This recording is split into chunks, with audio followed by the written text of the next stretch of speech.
Hello, I'm Skip Yolberg, Chief Executive Officer of Grant Memorial Hospital. We are excited to serve you with our newly renovated private inpatient rooms, comprehensive rehabilitation services, state-of-the-art imaging suite including 3D mammography, the only mother-infant care center in the Potomac Highland region, specialized clinics such as orthopedics and general surgery, and now our new infusion and cancer center in partnership with WVU Cancer Institute. To all our friends, thank you for choosing Grant Memorial Hospital.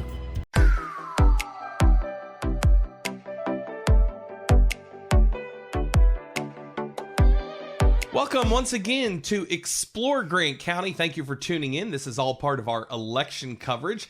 And today my special guest is Kevin Haggerty, and you are running for Grant County Commission. I sure am. Thank you very much for having me here. Thank you. I appreciate you for spending some time with us and answering these questions. Just so everyone knows, we like saying this at the beginning of the question. The candidates did not get the questions in advance, and they're all the same questions, unless we go off into a little tangent. But right. Everyone has the same conversations guidelines. happen, right? Yes, they do. That's a good thing. So what prompted you to run for Grant County Commission? First of all, just to address my hat here, with the whole invasion of Russia into Ukraine, I just got back 5 months ago. So normally in this situation, I would not be wearing a hat, but I wanted to show my solidarity for those people there. Thank you for that. But what prompted me to run in the first place was a little bit about myself, and then it will kind of tie into, I believe, answering your question, right? So, good.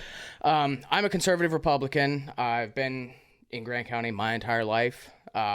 And so I graduated from Petersburg High School. After that, I went on to Shepherd University, where I got a bachelor's degree in political science.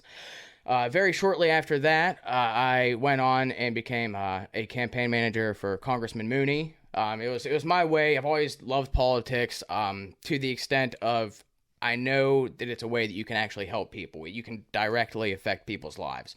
Hopefully in a positive way. Obviously, politicians do it a lot in the negative way. And we'll get into that here shortly, right? Okay. So after the primary election working for Congressman Mooney, I went on and I became the campaign manager for current Secretary of State Mac Warner, who's a phenomenal guy. I love Mac. One of the few politicians that I sincerely and genuinely back. So while working with all these, individuals in the different realms of government, federal, state, local, I realized that they were only out for self-interest and they weren't for the people. And I wanted to change that. And so whenever I moved back here and started working in real estate again, I knew that I had the experience and the tools and the capability. And I knew that I don't have any predetermined alliances because I've never held public office before. I've only worked with the people that I have seen betray the citizens. Yeah. And I knew that I wasn't going to be like that. I have no predetermined alliances. My allegiance solely lies with the people. And that's why I, ended up running for this position after all.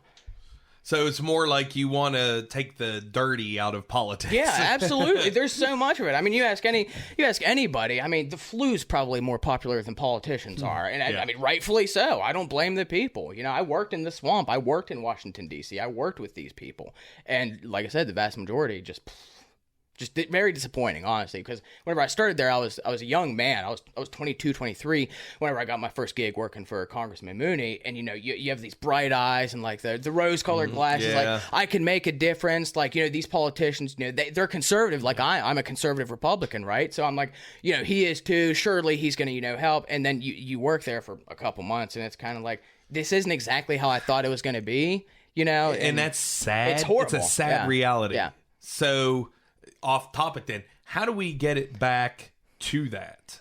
Well, you have to... Where they're working for us. Right, again. yeah. Well, you need to get... And there's a reason why Trump was so popular and is so popular. Like in Grant County, we voted over 88% for Trump. Yeah. And there's a reason for that is because he was an outsider. He didn't have these predetermined alliances. His allegiance only did lie with the people because he's a billionaire.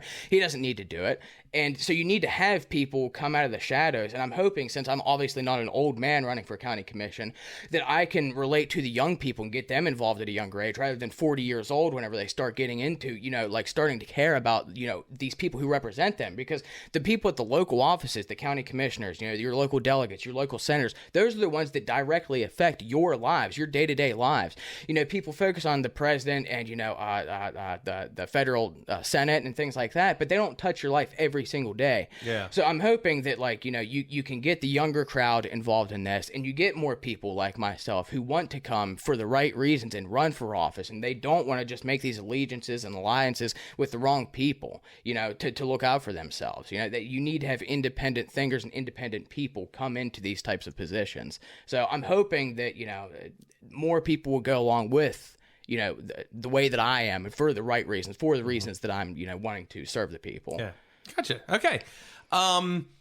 So with that in mind, which I think you already kind of answered it, but we'll ask it again so you can I like to answer it. multitask, JR. What is your biggest strength? Yeah, I think we've kind of It's definitely experience. I mean, Yeah. right? Because like I've seen these people. I've worked in the legislature. I've worked for the Secretary of State, which a lot of people don't really know about the Secretary of State too much. But a lot of the job kind of ties into what county commissioners do, right? Because they oversee the election process in the state. It's not just Grant County, right? But the county commissioner has a role in that as well.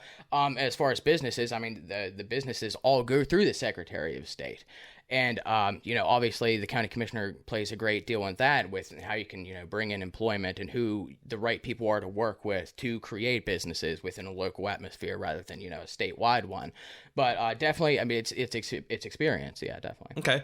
So on the flip side, what's your biggest weakness? That's the one thing that you're like, I'm going to have to rein that in. Oh, it's an easy one. That's an easy one for me. It's pride. I mean, honestly, it is. It is. It's pride. We all have just a touch of that, yeah, though. and I mean, my father's Bill Haggerty, right? And he's a psychologist. I have my mother who passed away a few years ago, sadly, but she was literally, and you can ask anybody, she was probably the sweetest lady on earth. She was a preschool teacher at the Grant County Preschool at the Petersburg Presbyterian Church, right? Mm-hmm. So Dad was always very prideful. And since a young man, the Haggertys are prideful people. He's like, you need to watch that, always watch that.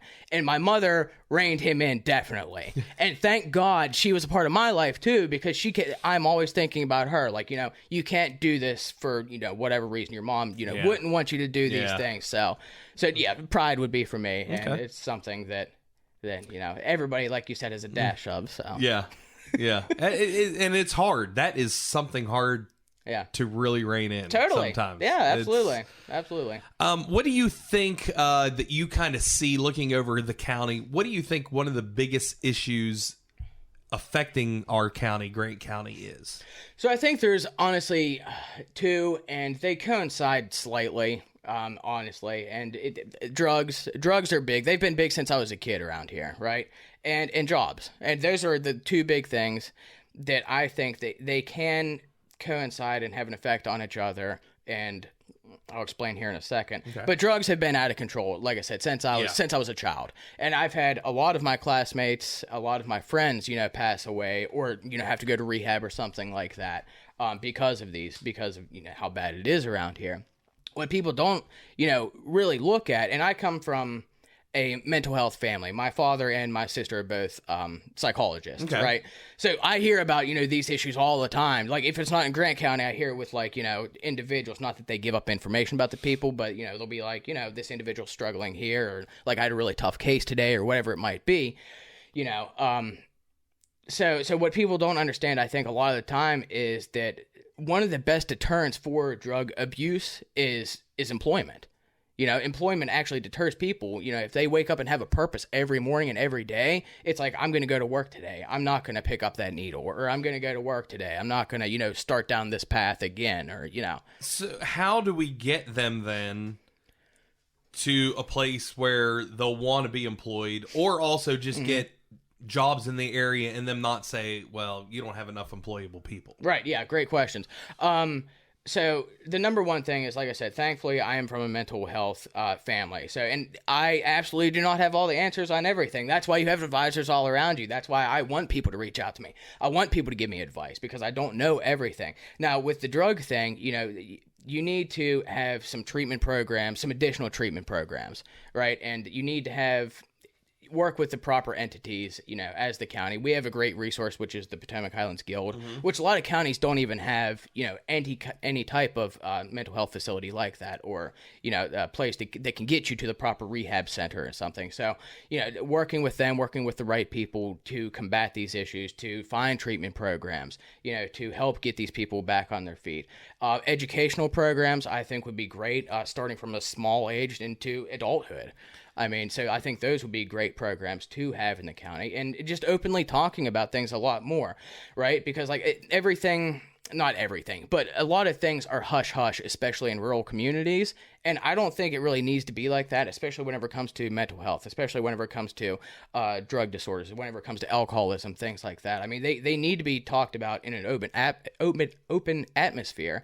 That way they can actually be combated rather than like whispers behind their back, like, did you hear so-and-so struggling? Like, that's not the right way to handle it. We need to actually do something about these things. And one of the things that we've always talked about too, and we feel, is how do we catch them early enough to not go down that path too. Yeah, absolutely. And that's what, once again, you need to start way younger than you really would want to. I mean, because like, it hasn't been that long ago since I was in Petersburg High School, right? And like, you already see, at that time, you already saw kids, trying drugs at, 11, 12 years old. And I imagine it's even younger at this point in time. So, I mean, 5 years old, just be like, drugs are bad, kid. I mean, that's a layman's term of putting it, but, I mean, that's where you need to have the program start from a very small age and growing up into adulthood. And you need to really reinforce these things. As far as the job situations go, there's a multitude of ways that Grant County can be helped, right? We need broadband has been pushed lately. I'm thankful for that. That needs to be 100% reinforced. That needs to be throughout the county, because you know as well as I do that any business nowadays in 2022, you need broadband internet, or else nobody's going to come in here. So that needs to be reinforced. That needs to be, continue to be pushed, which, like I said, they have been working on that. I'm glad that they have. That needs to be expanded all throughout the county. Another thing is, the county commission is in charge of a lot of boards and commissions. So you have the planning commission, the development authority, things like that, right? And you need to have people that want to be on there, right? We need people that want to be there. And I don't care if I agree with them or not. Like, give me some ideas. Like, give some ideas around the community. Like, if you want to be there, show everybody that you want to be there. You can't be on these committees and not show up for 5 months in a row, or else you need to be out of that committee. You need to be replaced with somebody who actually will be there. Like I said, it doesn't matter. I don't need somebody who agrees with me. I don't need yes men. I need people who will want to be there, give me insights, give me options. So if I'm a county commissioner, that's what I would want to instill within these commissions and different boards. Okay. Right now we have an interim CEO at the hospital, actually, and I'm going to be interviewing him shortly, so that's kind of cool. Cool. But obviously he is an interim, because he has his own hospital that he's the CEO of. Right. So right. The job search, if you're elected, could fall to you. What is a trait or something that you would look for as a CEO of Grant Memorial Hospital? Well, the CEO of any business, okay, and this is me. I'm a conservative Republican, right? Conservative. So you have to. It's fiscal. A number one thing for me would be fiscal responsibility, and that to run any organization, run any business, you need to have that principle within somebody. Because if you can't even balance the budgets, then everything's going to go under. How are you going to do anything? So fiscal responsibility, number one. I would like to see somebody. Very obviously, I know, but with experience in these fields, who has managed hospitals before, or at least been an executive on the board of a hospital for a long period of time, so that there is experience there. You don't want to just hire Joe off the street because he seems like a cool guy, because you know him and he's here and you can't do that, and that's exactly what I'm fighting against. Is, well, my buddy's here, so I want to get him on. I don't want that. I want whoever is qualified in any position that is qualified for that position. So sticking kind of with the hospital, there is an ambulance crisis that we have going on right now. That's been a big issue. Yeah. With Pendleton County. What's a way that we can kind of help them out? We don't want to see people ever not get health care because we can't get volunteer to run an ambulance or paid staff or what. What's something that we can do to kind of help that situation out? So this has been obviously, and I know you know that this has been going on for at least a month or 2 months. Since it's really come into the big picture. I know it's been going on for longer, but I mean, since it's come into the big picture of the whole county and everybody knows about it, right? And I trust the EMS service because I've been in contact with Mike Alt. I hope you don't mind me using your name, Mike. But I've been in contact with him, and I'm like, listen, I know you guys know what you're doing a heck of a lot more than I do. Right? A heck of a lot more than, honestly, county commissioners do, because that's what they do. That's their job. So if they're telling me this information, okay, I don't know it. These people know way better than me or any other county commissioner out there, because it is what they do. So if they're telling me we need to do this, we need to go into Pendleton County because we need to save lives, then I'm going to listen to them. And I went to a county commissioner meeting whenever this was a big, issue, and we had a couple of the EMS guys come there. And, counties come down. Garrett County comes down and helps Grant County, and then we go out and help Pendleton County. I mean, it's a system that works because what they care about is helping people, right? And that's what I leave that up to the EMS guys, because that is their profession. If they are telling me we want to help Pendleton County because these other counties come to Grant County and help us out, then that's what needs to happen. So to your point, though, about with the CEO and fiscal responsibility. How do we make sure that, like, the Grant County EMS is not getting the bulk of the fiscal cost of helping out? Bankrupting, essentially. Yeah. So if you look at the numbers, we've had, in 2021, there was like 90 times that we went to Pendleton County. So it's not like it's every day that people are going down there. But 90 times is... But out of 1,500 times, you have 90, you know what I mean? It's a small number. But that would still be one run, every 4 days, just off the top of my head? Right. So that's where you every county requests funding from somewhere, and that's where you request funding from somewhere. That's why you deal with your state officials. That's why you deal with your delegates and your state senators. And I'm not even just talking about the ones in Grant County. Oh, they're very useful tool, but you need to reach out to the other rural counties that we're surrounded by who have the same exact problems as we do. You need to reach out to Mineral County, Hampshire County, Hardy County, Pendleton County. I mean, all these counties have very like-minded interests. So reach out to the state, see how the state can help fund this. And like I said, 90 out of 1,500 isn't huge to me, especially whenever we rely on other counties as well. Yeah. But I understand what you're saying with the funding thing, and absolutely that the books need to be balanced before anything is really sought after and looked at. Yeah, and maybe that's something that even one of our delegates can go to Jim Justice and be like, hey, is there a way that some of the rural counties can get a little extra money? We need some rural funding. I mean, we have like 12,000 people in Grant County. Come on. Yeah. We're not huge. Yeah. So then we're getting about the fiscal responsibility thing, staying in the same vein. And it's a very hot topic now because the federal government is actually trying to pass something that would cap what traveling nurses get paid. Now, the traveling nurses are kind of up in arms about that because they make good money. Let's be serious. But my question is, with that, because they are getting paid such a large sum of money, is there a way that we can help the nurses that stay local, or to try to keep the nurses local and bump their pay up that's still going to be less than what a traveling nurse makes, but hopefully get some more people nursing here? Well, going into the financial, responsibility kind of thing, right? Like, if we can keep more local people here, more local nurses here, and, I don't want to say get rid of, but minimize the amount of travel nurses, and the people from here, the nurses from here, are still making less than traveling nurses, that seems like a win-win to me. Now, once again, this isn't my expertise, and that's where I need to reach out to people who are involved in the hospital, the boards, the former board members, things like that.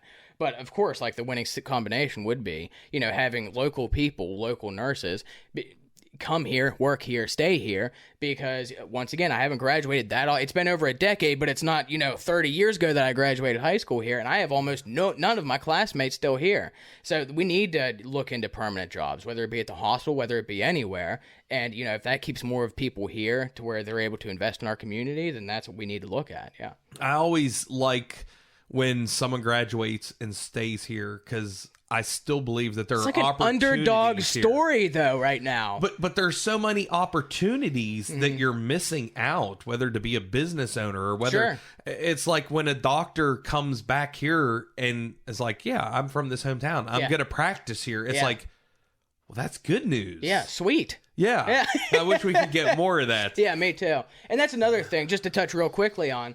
A tool that the West Virginia Secretary of State actually has now is they have business coaches. And this, I believe, has been new since Mac took over the office in 2016. So, starting businesses, you can ask any business owner. It's not a simple, like, yay, let's go do this kind of process, right? There's a lot of red tape around that. So, the West Virginia Secretary of State, if you look on their website, you can reach out to them and they will provide business coaches for you. So that might be a good tool for anybody who is wanting to open up shop here in Grant County.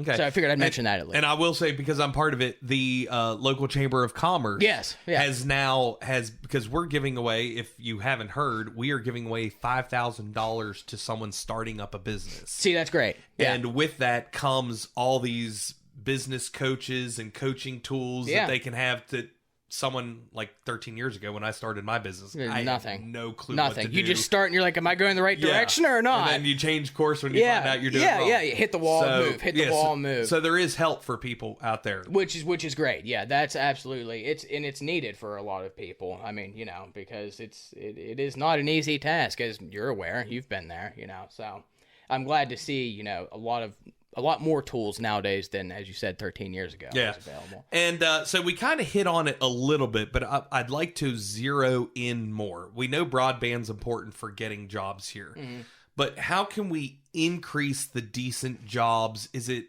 recruiting? Do we have to look for them? Like, it's such an easy to say, get us decent jobs. Yeah, no. What does that mean? You're exactly right. And that's what, if you listen to almost anybody really talks, they're like, we need jobs, which you're right, but how do you do it, right?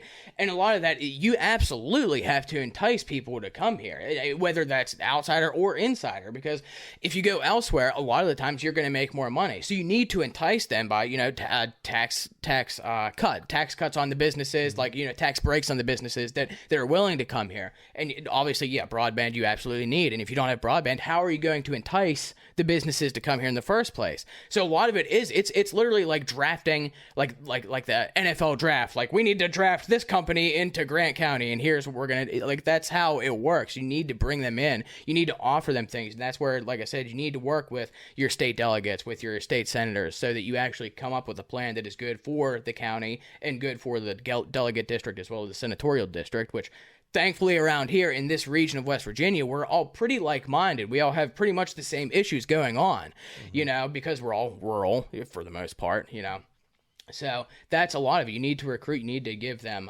tax breaks. You need to entice them in. You need to, if you look at the Virgin Hyperloop that was I literally was going to to that up, because that's hitting the news again as it seems like a stalled I just shared project. something on Facebook about that, because they're stalling and cutting half the workforce that was for Virgin. So, but how, Virgin came here in the first place was essentially Tucker, along with Grant County, gave them free land, and it's like, we're not really taxing them, but we're just like, hey, bring something in here, because we need something in here. Isn't it funny? And it almost seems counterintuitive.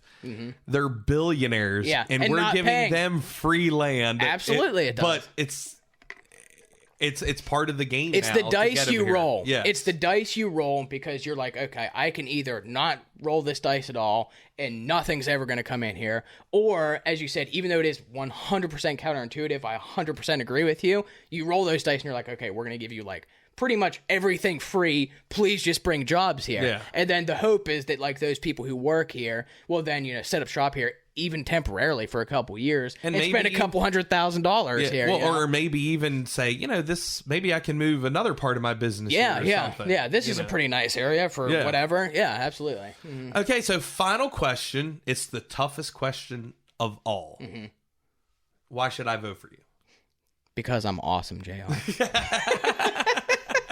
No, because it goes back into, like I said, it goes back into everything we've talked about, thus far. The reason I'm getting into this in the first place, I know that I have a pure heart getting into this. I know that I don't have predetermined alliances. I know that I'm not a part of any good old boy system. My allegiance is solely with the people. I want what is best for our county. I want what is best for our home. I love it here. There's a reason that, like, after I was traveling around and working in the swamp and working in DC, every single day, and I was actually just talking to my brother about this last night, every single day I was there, I was like, this is horrible. These people are not genuine, and then I moved back here and I'm like, the people around here are awesome. I love the people. We're genuine. They will give you the shirt off their back, and these people need to be assisted. They need somebody to look up to.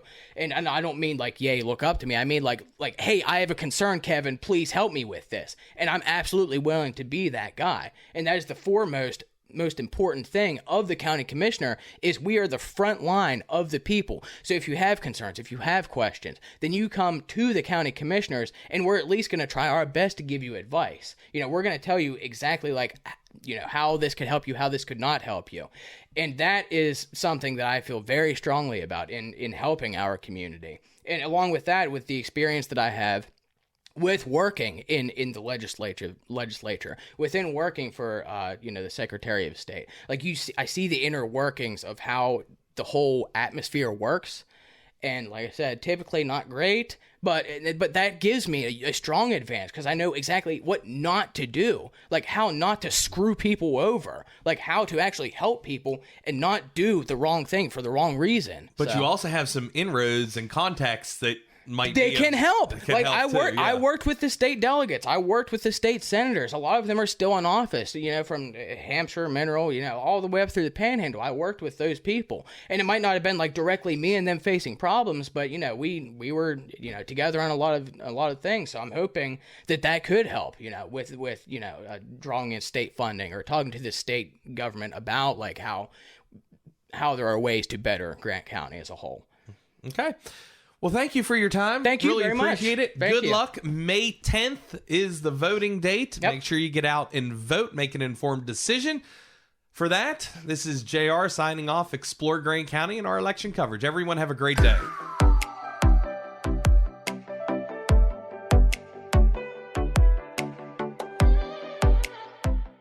Hello, I'm Skip Yolberg, Chief Executive Officer of Grant Memorial Hospital. We are excited to serve you with our newly renovated private inpatient rooms, comprehensive rehabilitation services, state-of-the-art imaging suite including 3D mammography, the only mother-infant care center in the Potomac Highland region, specialized clinics such as orthopedics and general surgery, and now our new infusion and cancer center in partnership with WVU Cancer Institute. To all our friends, thank you for choosing Grant Memorial Hospital.